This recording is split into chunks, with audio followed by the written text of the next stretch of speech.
श्री स्वामी समर्थ सद्गुरू भक्त हो. श्रावणातील प्रवचनाची शृंखला चालू आहे आणि आज आहे या प्रवचनेच्या श्रृंखलेचा तीसरा दिवस.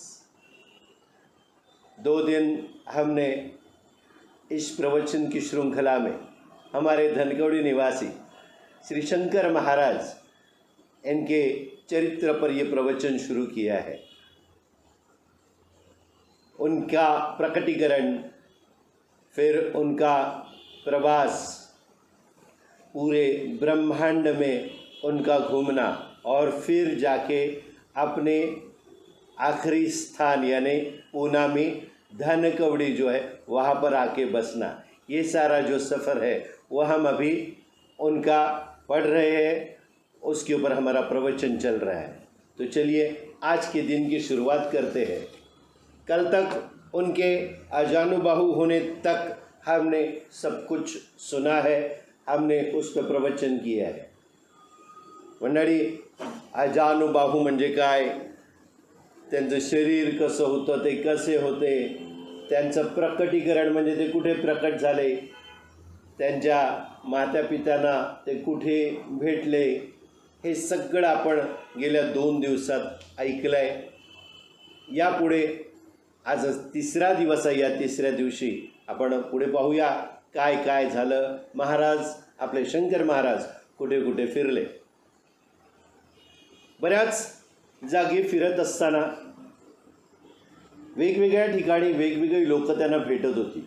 शंकर महाराज जो है बहुत जगह पे घूम रहे थे, उनको बहुत अलग अलग लोग मिल रहे थे, अलग अलग भाषा, अलग अलग प्रांत, और जितनी जगह पे वो घूमते थे उतने उनको नाम मिलते थे, क्योंकि अपने अपने तरीके से, अपने अपने नज़रिए से उनको सारे जो भक्तगण हैं वो देखते थे और उस हिसाब से उनका नाम तय हो जाता था उस इलाके में. तो अभी महाराज कहा गए सातपुडा भागात काही काळ महाराजांचे वास्तव्य होते. महाराष्ट्र में सातपुड़ा करके जो इलाका है वहाँ पे महाराज का कुछ समय के लिए वास था, वो रहते थे. म्हणून त्यांना सुपड्या बाबा म्हणूनही ओळखले जात होते. सातपुड़ा और सुपड्या बाबा. महाराज को सुपड्या बाबा कह के वहाँ पे लोग पुकारने लगे थे. सुपड्या बाबा म्हणजे सापडलेला बाबा असाही उल्लेख एका ठिकाणी आढळतो. सुपड्या बाबा मराठी में सापडलेला यानी मिला हुआ जो है, उनको सापडलेला बाबा मतलब सुपड्या बाबा. उस इलाके में जो उस प्रांत में मराठी की जो भाषा है, हर प्रांत में जैसे भाषा में कुछ न कुछ बदलाव होता है, तो वहाँ पे सुपड्या बाबा करके उनका नाम था, जो कि सापडलेले बाबा.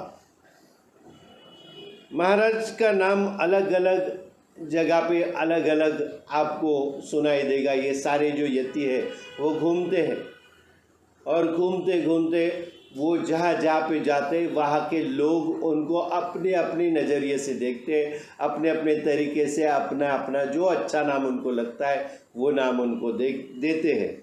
शरीर नाम रूप हा सारा वरचा विस्तार है. लेकिन ये सारा जो शरीर है, ये नाम है और ये रूप रंग सब कुछ है, वो ऊपर का ऊपरी तौर पे हमें जो दिखता है भौतिक स्वरूप है.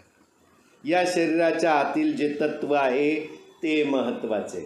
इस शरीर के अंदर एक जो तत्व है जिसे गुरु तत्व कहते हम, श्री स्वामी समर्थ शंकर महाराज और गजानन महाराज, हमारे दानोली सावंतवाड़ी के जो साटम महाराज है, ये सारे जो महाराज हैं वो अपने अपने जगह उन्होंने तय की और उस हिसाब से वहाँ पे वो प्रकट होके उधर वो रहे और वहाँ पे उनका नाम सबको मालूम पड़ा, वो जगह सबको मालूम पड़ी, क्योंकि उस इलाके में उनको काम करना था. लेकिन ये सारे जो यति स्वरूप है उनका मूल रूप क्या है? एक ही है. वो तत्व जिसे कहते हैं वो तत्व एक है, जिसे हम गुरु तत्व कहते हैं. यहाँ पे हे तत्व म्हणजे हे तत्व आहे म्हणून तर सर्व जगाचे व्यवहार आज सुरळीत चालू आहेत.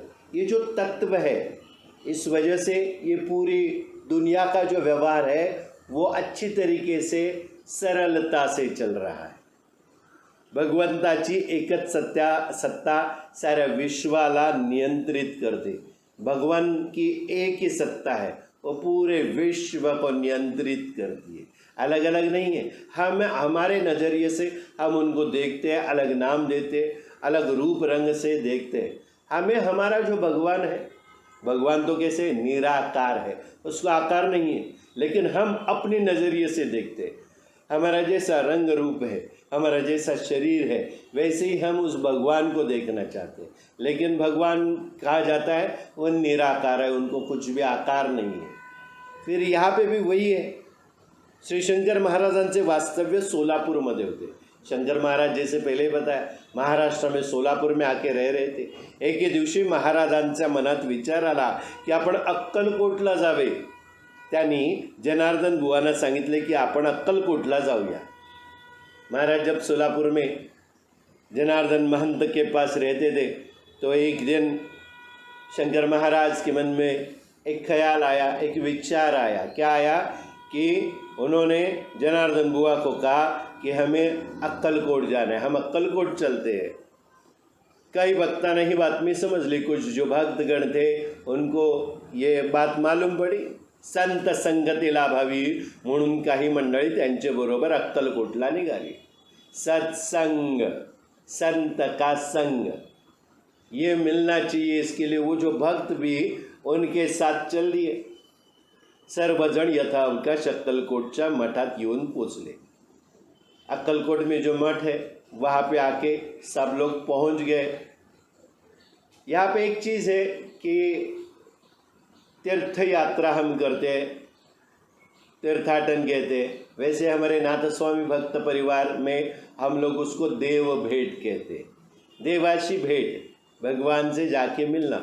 हालांकि हम सभी जो लोग हैं वो तीर्थ यात्रा तो करते हैं, तीर्थ यात्रा सभी लोग करते हैं, भगवान को ही मिलने जाते हैं। लेकिन अपने जो गुरु है उनके साथ जाना, एक साधना में लीन अपने जो गुरु है, एक साधना जिन्होंने की है, एक संकल्प सिद्धि का प्रयोग करके उन्होंने अपने जो भगवान है, अपने जो स्वामी है, उनका कार्य और आगे चलाने के लिए जिन्होंने ऐसी कुछ साधनाएं की है और हमारे वो गुरु है, तो उनके साथ जाना और हमने अकेले जाना, इसमें बहुत फ़र्क होता है। ऐसा नहीं कि हम जाके हमें भगवान नहीं मिलेंगे, ऐसा नहीं कि हमारी साधना उतनी नहीं है, होती है, लेकिन गुरु बिना सब सुना, बात फिर वही आ जाती है।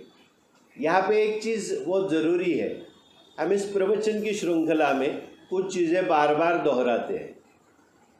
कहा जाता है, मराठी में कहा गया है कि प्रवचनात पुनरुक्तीचा दोष लागत नाही। प्रवचन में एक बार, दो बार, तीन बार एक ही बात आ जाती है तो उसको कहते हैं पुनरुक्ति, उसका दोष नहीं लगता, क्योंकि हम वो बात आपके जहन पे, आपके दिलो दिमाग में बसाना चाहते हैं। ते आम्ही ठसवू पाहत असतो। तर इथे आपण जेव्हा त्या देवभेटीला जातो तेव्हा आपल्या गुरुना ते भगवान जे आहे, ते शक्ती जी आहे त्या ठिकाणची, ती शक्ती साक्षात भेटायला येते आणि आपण त्यांच्याबरोबर फक्त असलो तर ती भेट आपण याची देही याची डोळा पाहतो। हमारे जो गुरु है उनको मिलने के लिए भगवान आते हैं। जैसे हमारे संत श्रेष्ठ बाळू मामा कोल्हापुर के, तो वो पांडुरंग यानी विट्ठल के दर्शन को जब जाते थे तो ज़्यादातर लोग उनके सानिध्य में रहना चाहते थे। क्यों? क्योंकि उनको मालूम था कि साक्षात पांडुरंग, साक्षात जो विट्ठल भगवान है वो हमारे बाळू मामा को मिलने ज़रूर आएंगे, इसलिए वो भक्त सिर्फ उनके साथ रहते थे। यहाँ पे भी संत संग पाना चाहिए, इसके लिए कुछ भक्त मंडली जो है वो शंकर महाराज के साथ अक्कलकोट में पधारी है। श्री स्वामी समर्थ हे अक्कलकोटला सन 1857 सालच्या सुरुवातीस प्रकट झाले। यहाँ पे अक्कलकोट निवासी हमारे श्री श्री स्वामी समर्थ जो है उनके बारे में एक संक्षिप्त, उनके बारे में कुछ बताया गया है।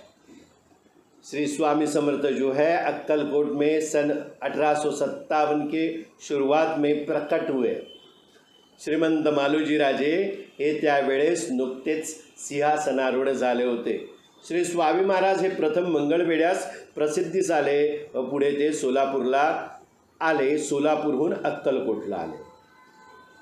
श्रीमंत मालोजीराजे जो है उस वक्त सिंहासनारूढ़ यानी उन्होंने अपनी गद्दी संभाली थी. उस वक्त श्री स्वामी महाराज प्रथम महाराष्ट्र में मंगलवेढ़ा करके वहाँ पे प्रसिद्ध हुए, लोग उनको जानने लगे और उसके बाद वो सोलापुर और सोलापुर से वो फिर अक्कलकोट में आकर बस गए. अक्कलकोटला त्यांच्या सानिध्यात अनेक भक्त मंडळी आली. स्वामींच्या आध्यात्मिक तेजाची लोकांना प्रचिती आली. स्वामींनी अखेर अक्कलकोट येथेच समाधी घेतली. अक्कलकोट में उनके निकट बहुत सारे भक्तगण आए. दुनिया से अलग अलग जगह से लोग उनको मिलने आए, उनके भक्त बन गए और स्वामी का जो आध्यात्मिक तेज है उसकी प्रचिति सब लोगों को वहाँ पर आई. स्वामी जो है उन्होंने आखिर में अक्कलकोट में ही अपने एक निज भक्त जिसे कहा जाता है वो चोड़प्पा महाराज उनके ही घर में समाधी ली. आज श्री शंकर महाराज, जनार्दन बुवा व इतर भक्तगण अक्कलकोटला स्वामींच्या समाधीजवळ आले होते. त्यावेळी श्री शंकर महाराजांनी जनुबुवास सांगितले की अक्कलकोट स्वामी हे माझे गुरु आहेत. यहाँ पे शंकर महाराज, जनार्दन बुआ और इतर भक्तगण जो अक्कलकोट में आए थे वो हमारे अक्कलकोट निवासी श्री स्वामी समर्थ की समाधि के पास आए. उस वक्त श्री शंकर महाराज जो है उन्होंने जनु बुआ उनके साथ थे, उनको कहा कि अक्कलकोट स्वामी यही मेरे गुरु है. यहाँ से फिर आगे घूमते घूमते वो कहाँ गए वो तो जानेंगे, लेकिन एक चीज़ यहाँ पर आपको मैं बताना चाहता हूँ वो ये है कि जितने भी यति स्वरूप है वो एक दूसरे का सम्मान करते हैं. हालांकि गुरु तत्व एक ही है, शक्ति एक ही है. श्री स्वामी समर्थ ऐसा कहा जाता है कि पूरी दुनिया में उन्होंने करीबन 350 सिद्ध पुरुषों की निर्मित की. सिद्ध पुरुष उन्होंने बनाए और दुनिया में उनको भेज दिया अपने अपने जगहों पे काम करने के लिए. यहाँ पे श्री शंकर महाराज जो है वो भी बता रहे हैं, ये एक दूसरे से इनकी भेंट होती है, मिलते हैं, एक दूसरे को नमन भी करते हैं, एक दूसरे से वार्तालाप भी करते हैं, क्योंकि ये शक्ति अलग नहीं है. यहाँ पे बहुत सारे लोग जो है जो शंकर महाराज को मानने वाले हैं, स्वामी समर्थ को मानने वाले हैं, शेगांव निवासी गजानन महाराज को मानने वाले हैं, ये सारे अलग अलग जगह पे रहने वाले लोग अलग अलग शक्तियों के पास आकर्षित हुए. वो उनको ही अपने देवता मानते हैं. लेकिन हालांकि हमें ये ज्ञात होना ज़रूरी है कि इनमें जो बसा हुआ तत्व है वो एक ही है. यहाँ पे अद्वैत की उपासना जरूरी है. हम द्वैत में पड़े रहते हैं कि हमारे भगवान है, वो हमारे गुरु है, ये हमारे सद्गुरु है, ये इनको हम मानते इनको नहीं मानते. लेकिन ऐसा नहीं होता है. ये आपस में एक ही है, आपस में मिले हुए हैं. इनकी शक्तियाँ द्वैत नहीं है, अद्वैत का प्रवास आपको बताती है. तो यहाँ पे देखिए शंकर महाराज खुद बता रहे हैं कि श्री स्वामी समर्थ मेरे गुरु है. अक्कलकोट निवासी श्री स्वामी समर्थ का ये जो मिलन हुआ इनका, इसके बाद पुढे निसर्गाच्या सानिध्याने नटलेल्या त्र्यंबकेश्वरला श्री शंकर महाराज आले. रामभाऊ अकोलकर यांच्याकडे महाराजांचा मुक्काम होता. यहाँ से निकलकर अक्कलकोट से नासिक में वो त्र्यंबकेश्वर जो है वहाँ पे आकर महाराज रामभाऊ अकोलकर जो है उनके पास आके बस गए कुछ दिनों के लिए. यहाँ पे त्र्यंबकेश्वर जो है महाराष्ट्र नासिक में ऐसी जगह है, वहाँ पे शंकर भगवान की ऐसी शक्ति विराजित है कि जिसमें कुंभ का मेला भी होता है. ये बहुत ऐसी अच्छी और पवित्र जगह है जहाँ पे कहा जाता है कि श्री राम भगवान ने यहाँ पे उपासना की है, आराधना की है शंकर भगवान की. बहुत सारे सिद्ध साधु साधक जितने भी हैं वो यहाँ पे आकर अपना शीश झुकाते हैं. यहाँ पे आराधना की जाती है. यहाँ का जो संगम है, यहाँ पे स्नान करने से काशी में स्नान करने का पवित्र जो पुण्य है वो प्राप्त होता है। ऐसी जगह पे अभी शंकर महाराज आकर बस गए। एके दिवशी रामभाऊंच्याकडे एक भगत आला व तो श्री शंकर महाराजांना प्रसाद मागू लागला। महाराज म्हणाले, मी प्रसाद देतो पण तू तो खाणार नाहीस। भक्त म्हणाला, मी निश्चित प्रसाद खाईन। महाराजांनी पुडीत बांधून प्रसाद दिला। यहाँ पे भक्त और भगत, मराठी में भगत कहा जाता है। कुछ लोग ऐसे होते हैं कि वो आराधना भगवान की करते हैं, सब कुछ करते हैं, लेकिन धीरे धीरे अपने आप उनको सिद्धि नहीं, लेकिन मन में ये धारणा पैदा होती है कि ये जो शक्ति है वो मैं हूँ, और इन्हें हम कहते हैं भगत। जो भक्त तो है, भक्त अलग है और भगत अलग है। फिर ये लोगों को प्रसाद देने लगते हैं, कुछ काम ऐसे करने लगते हैं कि इनके हाथों से बहुत बड़े बड़े काम हो रहे। हालांकि वो आशीर्वाद स्वरूप अपने भगवत की शक्ति से ही काम करते हैं, ये अलग काम कुछ करते नहीं है, लेकिन इनमें धीरे धीरे अहंकार आ जाता है। ये शक्ति मतलब मैं हूँ, मैं इस शक्ति से भी बड़ा हूँ। ऐसा जो भगत अपने आप को मानने वाला, ये अभी शंकर महाराज के पास आया। हालांकि अहंकार था और अंदर से उनको एक धारणा हो गई थी, उस धारणा की वजह से वो मैं में अटक गए थे। ऐसे जो भगत है वो आए, उन्होंने महाराज के पास प्रसाद मांगा। महाराज ने कहा, शंकर महाराज ने कहा कि मैं तुम्हें प्रसाद तो दूंगा, लेकिन मुझे मालूम है कि तुम वो प्रसाद खाओगे नहीं। उन्होंने कहा, नहीं मैं खाऊंगा। फिर एक पुड़िया में बांधकर प्रसाद शंकर महाराज ने उनको दिया। भक्तांनी घरी जाऊन ती पुडी उघडली तर त्याला खाऊ नये असा प्रसाद दिसला, त्यामुळे भक्ताने प्रसादाची पुडी चिडून कचरा पेटीत फेकून दिली। घर में जाके वो पुड़िया खोल के देखी तो उसमें ऐसा कुछ था जो वो खा नहीं सकते थे। अभक्ष, जो भक्ष यानी भक्षण नहीं कर सकते, जो खा नहीं सकते, ऐसा कुछ था। वो देखा उन्होंने और उनको अच्छा नहीं लगा। उन्होंने कचरा कुंडी में वो प्रसाद गुस्से से फेंक दिया। उनको गुस्सा आया। इतने में इतक्यात अकोलकर तेथे आले। काय चाललंय असं त्यांनी विचारलं। भक्त म्हणाला, महाराजांनी स्पर्श करू नये असा पदार्थ प्रसाद म्हणून मला दिला, म्हणून मी तो कचरा पेटीत टाकून दिला। ये जो अकोलकर है वो वहाँ पे उतने में आए। उन्होंने पूछा क्या चल रहा है, तो उस भगत ने कहा कि महाराज ने मुझे प्रसाद दिया था, लेकिन उस प्रसाद में ऐसी कुछ चीज़ थी वो मैं स्पर्श भी नहीं करना चाहता, स्पर्श करना नहीं चाहिए। ऐसा अवक्ष मुझे कुछ भक्षण करने के लिए प्रसाद स्वरूप दिया था, इसीलिए मैंने उसको कचरा कुंडी में फेंक दिया। अभी क्या हुआ, अकोलकरांनी कचरा पेटीत जाऊन ती पुढे पाहिली तर त्यामध्ये आंबे निघाले। त्यानंतर त्या भक्ताला आपली चूक कळून आली। अकोलकर जो है वो कचरा कुंडी में गए, वहाँ पे उन्होंने वो पुड़िया का गिरी है उसको खोजा, निकाला और खोल के देखते तो उसमें उनको क्या मिला, आम था। और ये आम निकले तो उस भगत को अपनी गलती मालूम पड़ी। अभी आम प्रसाद स्वरूप दिया था, लेकिन उनको कुछ अभक्ष है ऐसा दिखा। ये चमत्कार स्वरूप, इसके पीछे क्या मतलब है महाराज का। अभी ज्ञान जो है, ज्ञान का दान ये सब देते हैं, लोगों को सही चीज़ और गलत चीज़ की समझ होनी चाहिए, इसीलिए ये प्रसाद स्वरूप कुछ दिया जाता है। तो ये प्रसाद मिलने के बाद वो उनको मिला क्योंकि उनमें अहंकार था, उनमें एक मैं था।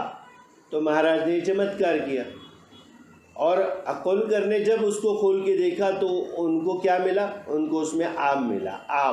आम मतलब ऐसा एक फल है जो हमें बहुत सबको पसंद होता है।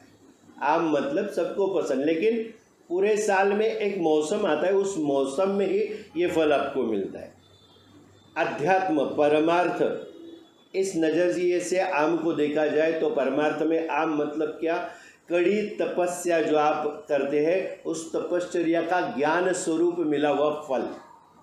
अभी ज्ञान स्वरूप जो फल मिला है वो आपको पहचानने के लिए अहंकार नहीं होना चाहिए, मैं नहीं होना चाहिए, मैं का पैमाना खाली होता है।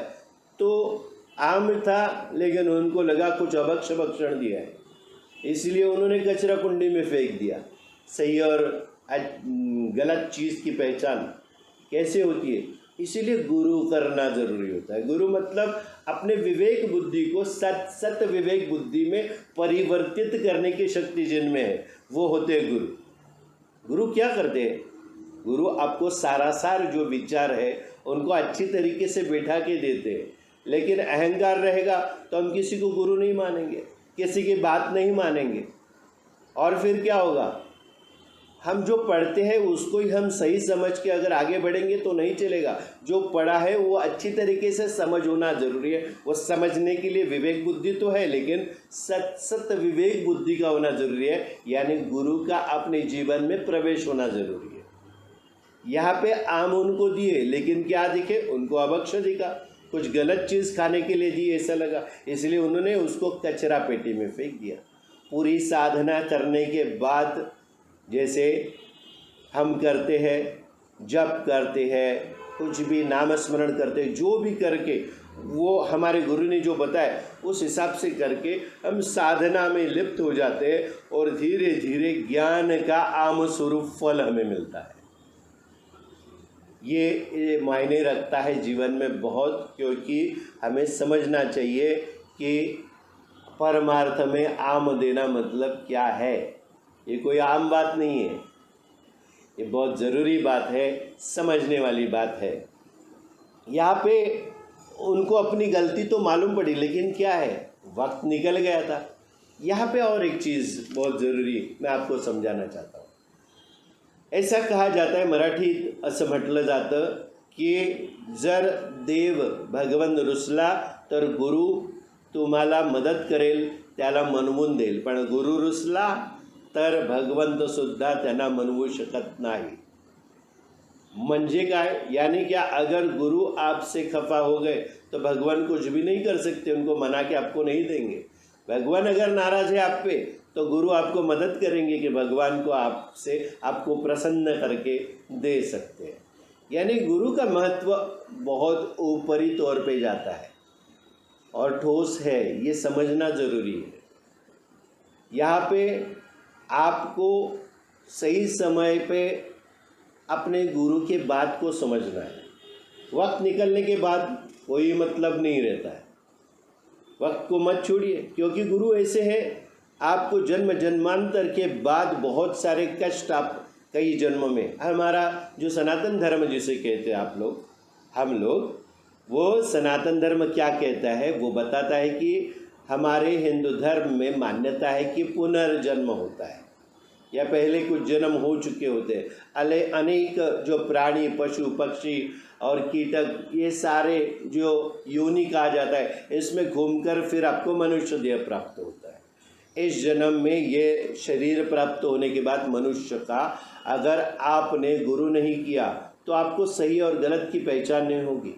और हमारा प्रारब्ध जो है, प्रारब्ध मतलब क्या, हमने इतने सारे जन्मों में और इस जन्म में आज तक जो भी कर्म अच्छे या बुरे किए, उसका एक संचय, एक संचित आपका बनता है, उसको पूर्व संचित कहते हैं।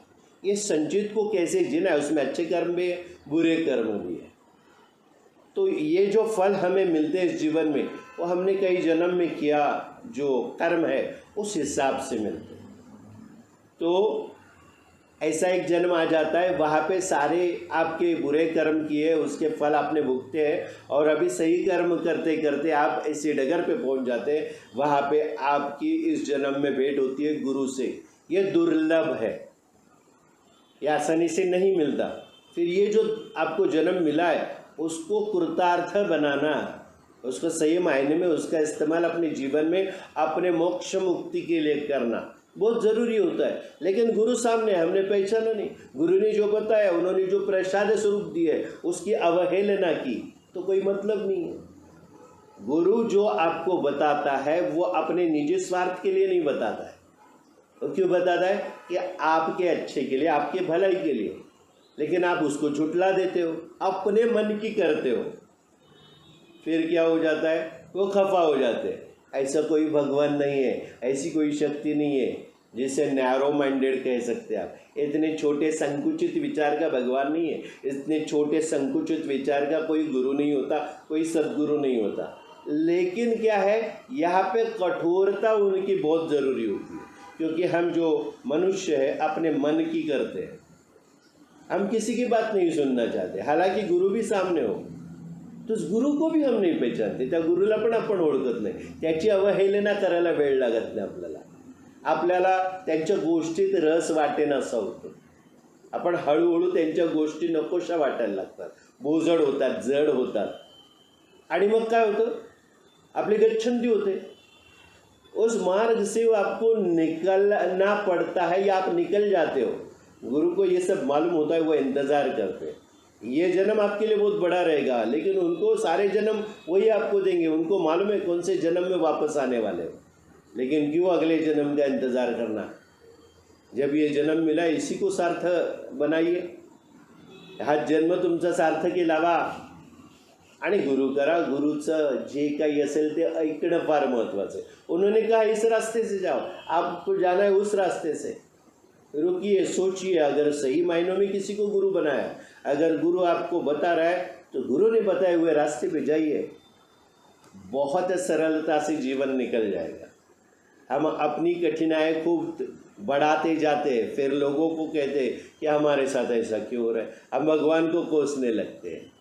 चिमणा जी और उनकी पत्नी जो थी, जिन्होंने शंकर महाराज को पाल पोस के बड़ा किया, वो भी अपेक्षा रखते थे, वो भी पुत्र या पुत्री की कामना रखते थे, संतान प्राप्ति की। लेकिन जब स्वप्न दृष्टांत में मालूम पड़ा उनको शंकर महाराज का कि उनकी भेंट हुई स्वप्न दृष्टांत के हिसाब से, उन्होंने ये नहीं सोचा कि हमने अपने पेट से नहीं जना इस बच्चे को, उन्होंने अपने पेट से जने हुए बच्चे से भी ज़्यादा प्यार से उनको पाला। ये होती है गुरु भक्ति। गुरु भक्ति का मतलब बहुत मायने रखता है। ही कठीण गोष्ट आहे, आपल्याला फार सोपी वाटते आणि आपण असं समजतो की आम्ही स्वामींचं करतो, आम्ही ह्या देवाचं करतो, आम्ही ह्या गुरूंचं करतो। वो आपका जीवन कर रहे हैं, वो आपका जीवन सुधार रहे हैं, आप कुछ नहीं कर रहे हो, आप उनकी सिर्फ भक्ति में लीन हो रहे हैं। यहाँ पे शंकर महाराज के बारे में हम बोल रहे हैं। भगवंताचे चिंतन करता करता महाराजांची तिथेच समाधी लागली। अभी समाधि और सिद्धि, उसके ही पहले हम महाराज कहाँ पे गए, ये जो भगत था वो भगत के बाद समाधि और सिद्धि में हम एक शायद कल इसके बारे में बात करेंगे, लेकिन उससे पहले एक बहुत ज़रूरी चीज़ है, वो हम आपको बताना चाहते हैं कि त्र्यंबकेश्वर से निकल के आगे महाराज कहाँ गए, वो हिस्सा बहुत ज़रूरी है। यानंतर श्री शंकर महाराज पुण्यात आले, पुण्यनगरी पुणा, पुणा कहा जाता है, हम लोग हिंदी में पुणा कहते हैं, लेकिन मराठी में पुणे। ये पुणे मतलब क्या है, ये पुण्य नगरी हम कहते हैं इसे। यहाँ पे महाराज आए, पुण्यात अनेक वर्ष त्यांचे वास्तव्य होते, पुण्याहून अनेक गावांना जाऊन आले, पण आता कायम राहण्याचे स्थान पुणे हेच त्यांनी निश्चित केले, याचे कारण कळत नाही। ये जो हमारे लेखक है, इस ग्रंथ के, वो यहाँ पे क्या लिख रहे हैं कि महाराज का वास्तव्य जो पुणे में बहुत सालों तक था, पुणे से निकल के और सारे गांव में महाराज जाके आए। मुंबई में भी महाराज आके कई महीनों तक रुके हैं, कितने बार आते थे, सभी जगह पे वो घूमते तो थे, लेकिन आखिर में अपना स्थान पुणे ही होना चाहिए। ये क्यों उन्होंने तय किया, उसका कारण इस लेखक ने लिखा है कि उन्हें ज्ञात नहीं है।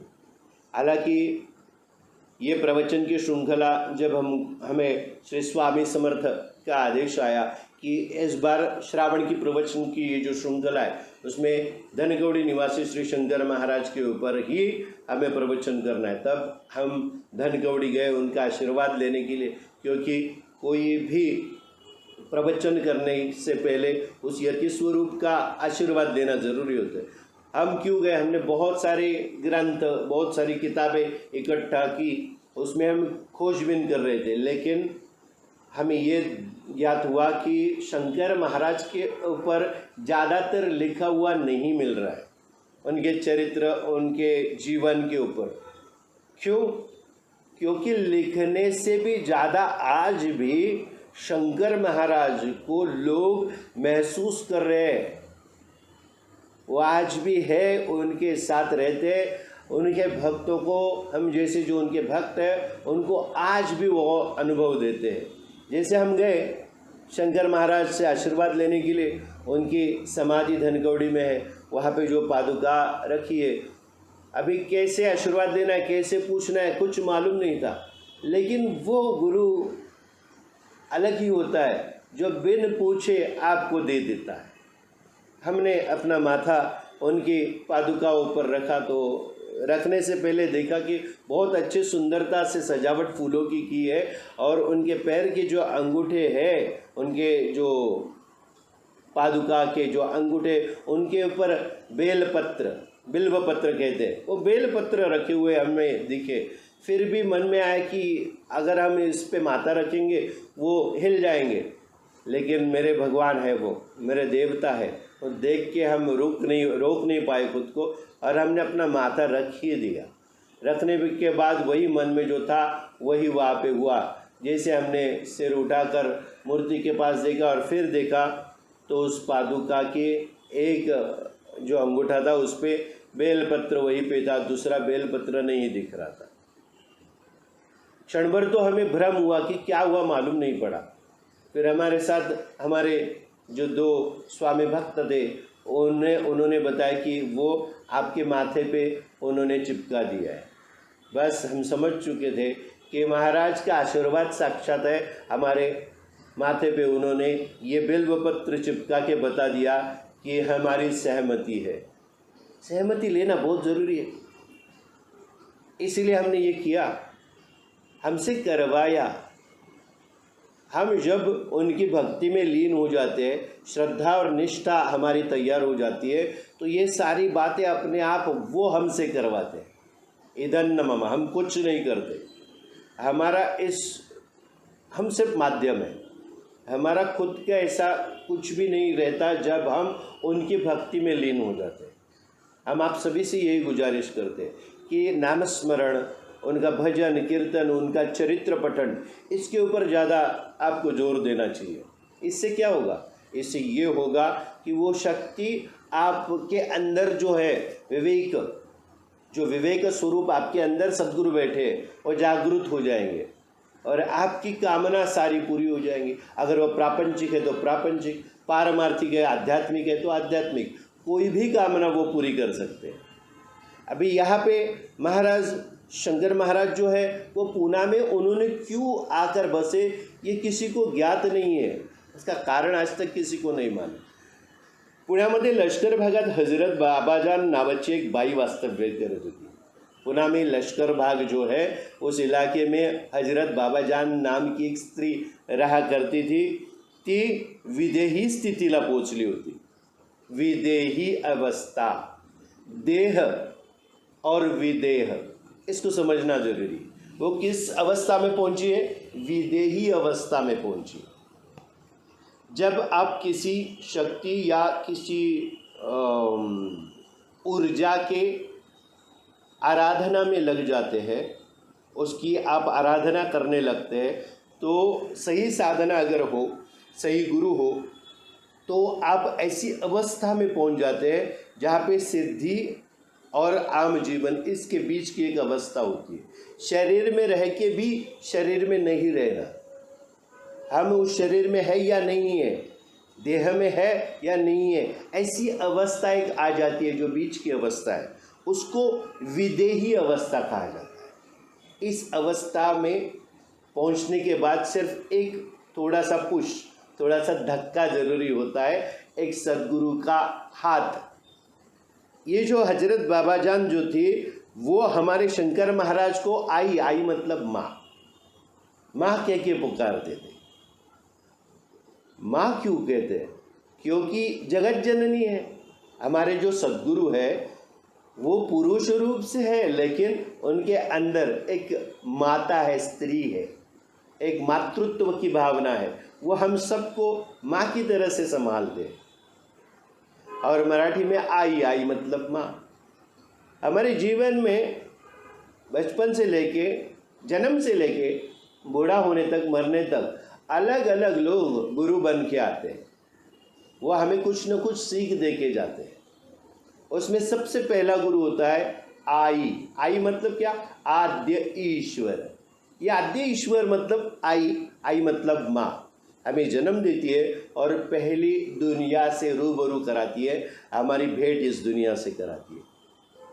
तो आद्य ईश्वर आई, और हमारे सद्गुरु जो है वो ही आद्य ईश्वर है। आद्य काल से अनादिकाल तक, आदिकाल से अनादिकाल तक जो है वो, यानी इस ब्रह्मांड की रचना होने से भी पहले जो थे, जिन्होंने अपने संकल्प सिद्धि से इस पूरे ब्रह्मांड की रचना की, वो आद्य ईश्वर है। और आई के स्वरूप में हमें भेंट स्वरूप वो मिलते हैं, जिसकी कोख से हम पैदा होते हैं, वो सबसे पहला गुरु।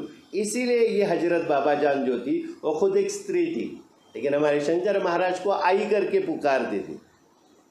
बाबाजांच्या आग्रहास्तव महाराजांचे काही दिवस लष्कर भागात वास्तव्य होते।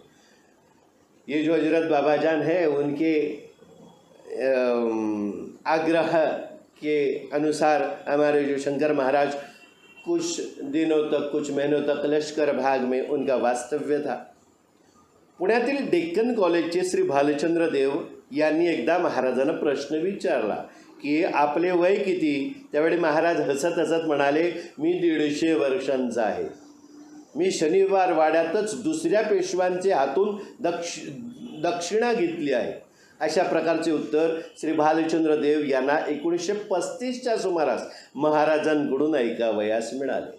अभी शनिवार वाड़ा यानी पेशवे जो थे महाराष्ट्र में, हमारे स्वराज्य संस्थापक छत्रपति शिवाजी महाराज के बाद जो मराठों की गद्दी है वो पेशवाओं के पास आई।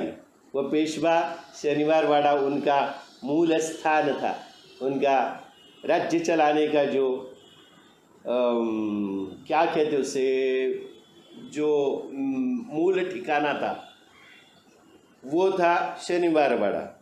तो ये पुणे में डेक्कन कॉलेज में, कॉलेज के श्री भालचंद्र देव जो है वो यहाँ पे महाराज को मिले और उन्होंने महाराज को पूछा कि आपकी उम्र कितनी है।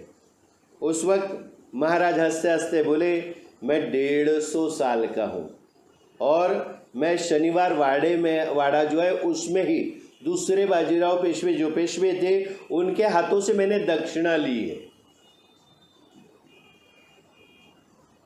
इस तरीके का जो उत्तर है वो भालचंद्र देव जो है उनको 1935 में महाराज ने दिया था। पेशवाओं का काल और फिर 1935, इसमें क्या कितना अंतर है देखिए। लेकिन महाराज का कहा जाता है कि प्रकटीकरण करीबन 1800 में हुआ, 1800, और उनकी समाधि 1947 में हुई, यानी 147 साल, 147 इयर्स, 147 वर्ष यांचं वास्तव्य भूतलावर आपल्यामध्ये होतं। असंच एकदा ध्यान करत होते, एक बार ऐसे ध्यान कर रहे थे हम, तभी उस ध्यान में शंकर महाराज के बारे में कुछ मन में आया और साक्षात स्वामी ने हमें उनकी उम्र 154 साल, 154 वर्ष असल्याचं सांगितलं। त्यामुळे मनात होतंच, शंकर महाराज के बारे में कुछ ज्ञात नहीं था, सिर्फ मालूम था कि एक ऐसी असीम शक्ति है जो इस भूमंडल में है और इस धरती पर प्रकट हो चुकी है, ऐसी शक्ति है, इतना मालूम था। उनके बारे में कुछ ज्ञात नहीं था। उस वक्त एक बार ध्यान करते वक्त हमें उनकी उम्र 154 साल है ऐसा ज्ञात हुआ। तो ये जो ऋषि है इनका कुल कहा जाता है मराठी में, मराठीत आपण म्हणतो की नदीचं मूळ आणि ऋषीचं कुळ विचारू नये। कहा जाता है कि ऋषि किस कुल से है वो पूछना नहीं चाहिए, और नदी का जो मूल कहाँ से वो प्रकट हुई है, ये पूछने की कभी ज़रूरत नहीं पड़नी चाहिए। यहाँ पे जो भक्त है उनको ये, हम सारे भक्त ऐसी हम जानना चाहते हैं ये शंकर महाराज कौन थे, कहाँ पैदा हुए, उनकी माँ कौन थी, उनके पिता कौन थे, ये सारी चीज़ें हमें ही मालूम होना ज़रूरी रहता है। इसीलिए हम इस चीज़ों को कुरेदना चाहते हैं। वैसे ही ये जो श्री भालचंद्र देव है, उन्होंने न रह के हुए महाराज को पूछा, महाराज शायद अच्छे मूड में रहे होंगे, तो हंसते हंसते उन्होंने क्या बताया, अभी ये जो शक्ति है मूल स्वरूप है, मैंने कहा ना पहले ही आदिकाल से है, तो कितने हजारों साल पहले इस धरती पर कितनी बार उन्होंने पुनः पुनः प्रकट होकर हम जैसे मरते जीवों को संभाला होगा। उस जन्म की, उस अवतार स्वरूप, उस वक्त की बात उन्होंने यहाँ पे बताई। ये शनिवार वाड़े में ही हमने दूसरे जो पेशवे थे उनके हाथों से दक्षिणा ली है। अभी महाराज घूमते घूमते कहीं और भी जाते थे, कहाँ पे प्रकट इससे पहले अवतार में उन्होंने अपना प्रकटीकरण किया होगा। उनका एक और नाम प्रचलित था। कुछ भक्तों के सामने महाराज ने क्या कहा देखिए, काही भक्तांच्या समोर महाराज म्हणाले, खानदेश भागात रावेर वस्ती आहे, येथे आमचे काही काळ वास्तव्य होते, त्यावेळी आमचे नाव कुंवर स्वामी असे होते, मूळ नाव गौरीशंकर, राजाधिराज म्हणून कुंवर, वाघोडात आमचे समाधी मंदिर आहे। देखिए, एक अवतार शायद इससे पहले उनका हुआ है। अभी वो महाराष्ट्र की धरती पर प्रकट हुए, इससे पहले कुछ भक्तों के सामने उन्होंने जब कहा, तब खानदेश जो है, खानदेश में रावेर नाम की बस्ती है, उधर महाराज का कुछ समय वास्तव्य था। वहाँ पे उनका नाम था कुंवर स्वामी। अभी उनका मूल नाम उन्होंने बताया गौरीशंकर, और वो कुंवर थे, कुमार राजकुमार थे, इसके लिए कुंवर कहा गया है। राजाधिराज है इसीलिए कुंवर कहा गया है। और वाघोड़ा में उनका समाधि मंदिर है, ऐसा उन्होंने बताया। महाराज और आगे कहा कैसे गए, उसमें बहुत ज़रूरी चीज़ें भी आपको हम बताएंगे। महाराज पुण्याहून नगरला आले, नगरहून पुण्यक्षेत्र मढीला जाण्याचे निश्चित करण्यात आले। एक बैलगाडी त्यांनी जुंपली आणि फराळासाठी थोडीशी खिचडी बरोबर घेतली। अभी महाराज पूना से नगर आ गए, महाराष्ट्र में नगर से पुण्यक्षेत्र मढ़ी जो है वहाँ पे जाना उन्होंने तय किया है, वहाँ पे जाना है। एक बैलगाड़ी उन्होंने ली और उनमें बैल उन्होंने जोड़े और साथ में फलाहार के लिए उन्होंने खिचड़ी अपने साथ में ली, बीच रास्ते में खाने के लिए। महाराजांनी स्वतः कासरा हातात धरला व ती बैलगाडी हाकू लागले। सर्वांचा प्रवास सुखकर झाला। यहाँ पे देखिए, महाराज ने खुद लगाम हाथ में ली, खुद उस बैलगाड़ी को चलाने लगे और सारे लोगों का प्रवास जो है सुखमय हो गया। जीवन में हम यही बात तो आपको बताना चाहते हैं। ये आम बात है, ये सिर्फ हमको लगे अरे शंकर महाराज ने खुद बैलगाड़ी चलाई और बाकी सारे भक्त उनके पीछे बैठ गए। हमारे जीवन की यही तो सबसे बड़ी कठिनाई है जो हम समझ नहीं पाते। हम जीवन खुद जी रहे हैं, ऐसा लग रहा है कि हम इस जीवन को आंक रहे हैं, हम इस जीवन को चला रहे हैं, लेकिन जीवन को चलाने वाला कोई और है। हमारे जीवन की जो बागडोर है वो अगर हम ऐसे सद्गुरु के हाथ में दे देंगे, ये जो लगाम है अपने जीवन का वो उनके हाथ में दे देंगे, तो हमारी जीवन की बैलगाड़ी तो अच्छी तरीके से चलने वाली है। और ये जो बैल है, बैल मतलब क्या है? हम कहते हैं ना बैल मतलब बैल बुद्धि। हमारी बुद्धि कैसी है? हमारी बुद्धि जड़ बुद्धि है। ऐसे मराठीत आपण म्हणतो ना, अरे हा बैल है, मतिमंद है। बैल हो या कोई भी हो, क्यों बताया जाता है? सिर्फ उपमा दी जाती है। इसका मतलब ये नहीं है कि बैल जड़ बुद्धि है। बैल बुद्धि मतलब क्या? सिर्फ उसको जैसे बताया जाएगा उसको चलना है। हमारे जीवन में हम ऐसे ही जीवन जीते हैं। हमें जैसे बताया गया आज तक, जैसे हमारे ऊपर अनुभव हुए, हमें जैसे हमारे ऊपर संस्कार हुए, वैसे तो हम चलते हैं। लेकिन एक दो बैल जोड़े हैं, एक बैल है जो अच्छे विचार का है, दूसरा जो है बुरे विचार। हमारे मन में दो मन रहते हैं, अच्छा मन और बुरा मन। ये बैल है, इनको हाथ में रखना ज़रूरी है, लेकिन मन को काबू करना आसान नहीं है। मन को काबू करना है तो साधना में लीन होना चाहिए, गुरु करना चाहिए। गुरु हमको ये बताएगा कि मन को नमन अवस्था में कैसे लाना है। मन तो किसी के हाथ में आने वाला नहीं, ये कोई अवयव नहीं है शरीर का। विभूति नमन नाम ध्यानादि तीर्थ। तो नमन मतलब क्या? नमन अवस्था को प्राप्त करना। मन है फिर भी नहीं मन है, ऐसा करके जीना। वो अवस्था कैसे प्राप्त होगी? जब हमें अपने जीवन की बागडोर हम सद्गुरु के हाथ में देंगे। तो यहाँ पे साक्षात शंकर महाराज ने ये बताने की कोशिश की है कि उन्होंने बैलगाड़ी हाँकी। हमने पढ़ा, कोई भी ये ग्रंथ पढ़ के यही समझ लेगा कि महाराज अरे वाह क्या बात है, खुद शंकर महाराज ने बैलगाड़ी चलाई। अरे वही तो हमारे जीवन की गाड़ी चलाते हैं, हम ये जान ही नहीं सकते, हमें मालूम ही नहीं है कि शंकर महाराज या तो ये सारे यति स्वरूप है, सद्गुरु स्वरूप है, यही हमारे जीवन के बागडोर संभालते हैं। अपनी जीवन की लगाम है जो है हम खुद नहीं आके अगर उनके हात में दे तो हमारा जीवन सुखकर होना ही है। तो यहाँ पे कहा गया कि सगळ्यांचा सर्वांचा प्रवास सुखकर झाला। सबका प्रवास जो है सफ़र है सुखमय हो गया, होना ही है। अभी यहाँ पे मढ़ी पे गए, यहाँ पे नवनाथ जो है, नवनाथ में सबसे मुख्य नाथ है मच्छिंद्रनाथ। येथील मच्छिंद्रनाथांच्या समाधीसमोर सर्वजण आले, प्रेमभावाने दर्शन घेतले। समोर धुनी होते, ते महाराजांनी पुन्हा प्रज्वलित केली। उपस्थितांना त्यांनी साधनेचं महत्त्व पटवून दिलं, उत्तम प्रथा सदैव चालू ठेवाव्यात म्हणून निक्षून सांगितलं। यहाँ पे पहले ही मैंने बताया कि ये जो ब्राह्मण होता है अलग अलग जगह पे खुद घूम के ये जो यति स्वरूप है वो आके एक जगह पे बस जाते हैं। वो उनका, जैसे शिरडी में श्री साई बाबा, धनकवड़ी में हमारे शंकर महाराज, शेगांव में हमारे गजानन महाराज, बेलगांव में हमारी कलावती आई, साक्षात हमारे स्वामी समर्थ अक्कलकोट में, ये यहाँ पे आके बसने से पहले घूमते हैं सब जगह पे। क्यों?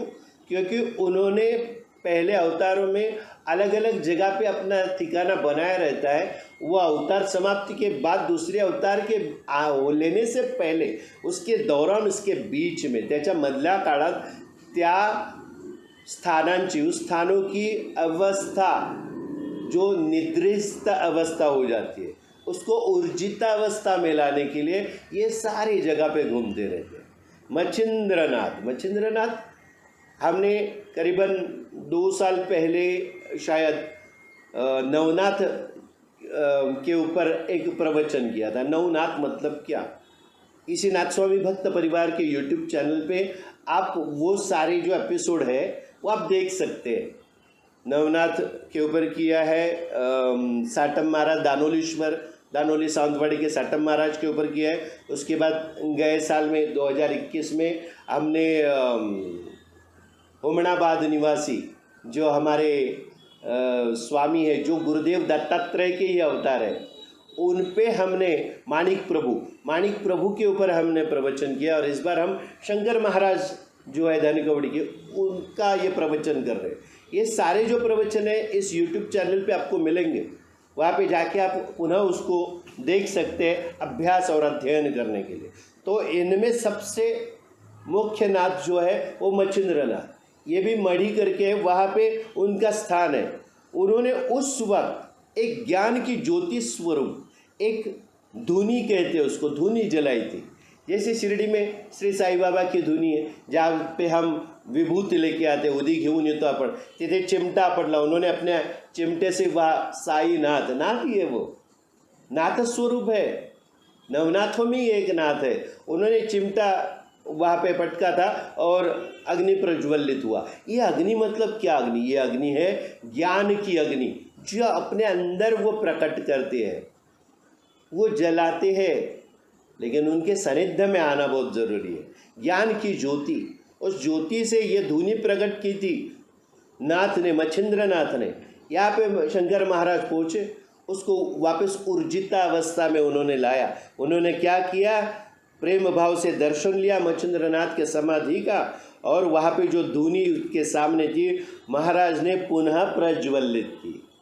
इस अवतार कार्य में पुनः उनको वो धूनी यानी ज्ञान स्वरूप जो अग्नि है उसको प्रज्वलित करना पड़ा। उपस्थित जो लोग थे उनको साधना का महत्व उन्होंने समझाया, और उत्तम प्रथा जो है यानी ये जो प्रथाएं चलती है वो हमेशा चालू रखनी चाहिए, ऐसा उनको समझाया सारे भक्तों को। प्रथाएं अनेक है, प्रथाएं चालू क्यों रखी जाती है? कुछ प्रथाएं गलत है, उनको हमारे समाज में कुछ अच्छे अच्छे लोग आए जन्म लिए, उन्होंने कुछ प्रथाएं जो गलत थी उसको बंद कर दिया, लेकिन कुछ ऐसी प्रथाएं हैं वो आज भी चालू रहनी ज़रूरी है। जैसे अग्नि को प्रज्वलित करना, यहाँ पे जो बताया अग्निहोत्र कहते हैं। आपण जरा अग्निहोत्र म्हणतो, हे अग्निहोत्र सकाळी आणि संध्याकाळी म्हणजे सूर्योदयाच्या वेळी आणि सूर्यास्ताच्या वेळी करणं जरुरीचं असतं। आपण म्हणणार काय गरज काय है, क्या ज़रूरत है अग्निहोत्र सुबह सूर्योदय और सूर्यास्त में करना? इस बारे में भी बहुत गहरी बात आपको मैं बताना चाहता हूँ। अग्निहोत्र करना मतलब क्या? अग्नि प्रज्वलित करना है। वो भी गाय का जो गोबर रहता है उसका, हम मराठी में शेणी कहते हैं उसको, वो लेके उसको जला के उसके ऊपर जो घी है, घी मिश्रित जो चावल है उनकी आहुति देके कुछ मंत्र पढ़ने होते हैं। कभी सूर्यास्त, अभी सूर्य तो उदय होने ही वाला है, लेकिन सूर्य जब उदय होता है तब पूरी रात भर अंधेरा जो था वो अंधकार अभी मिटने वाला है और सूरज उगने वाला है। लेकिन पूरे अंधेरे में जब सूरज की किरणें धरती पे नहीं थी तो बहुत सारी अशुद्धि फैली हुई थी।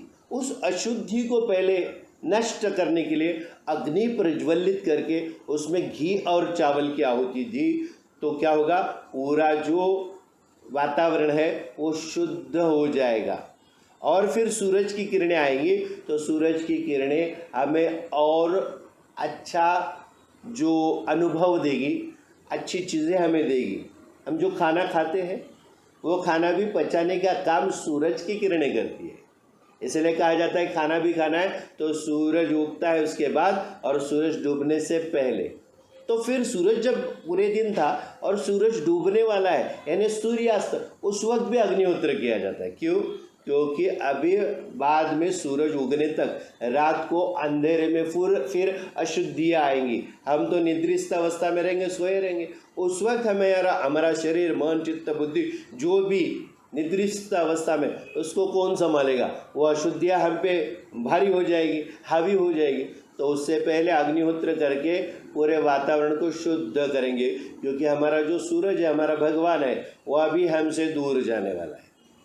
तम यानी अंधेरा आने वाला है, छाने वाला है। उससे पहले यानी ये प्रथाएँ है, ये प्रथाएँ आज भी ज़रूरी है। हमें जो पढ़ाई में जो हमने ग्रेजुएशन किया है और सारी डिग्रियाँ ली है, ये ज़रूरी है। ये प्रापंचिक अवस्था को पाने के लिए ज़रूरी है। पारमार्थिक अवस्था और मन की शुद्धता, ये सारी जो चीज़ें साधना में आप पाना चाहते हैं वो आप इन आध्यात्मिक प्रथाओं से ही सीख सकते हैं और पा सकते हैं। तो यहाँ पे महाराज ने क्या कहा है, साधना का महत्व जो है वो सबको समझाए। साधना, साधना समझना जरूरी है। साधना मतलब क्या, गुरु बिना कौन बताएगा? तो साधना का सही अर्थ हम आपको बताना चाहते हैं। साधना इस शब्द को 3 अक्षरों में विभाजित करके, सा मतलब साधन, साध का धारणा और ना का नाम।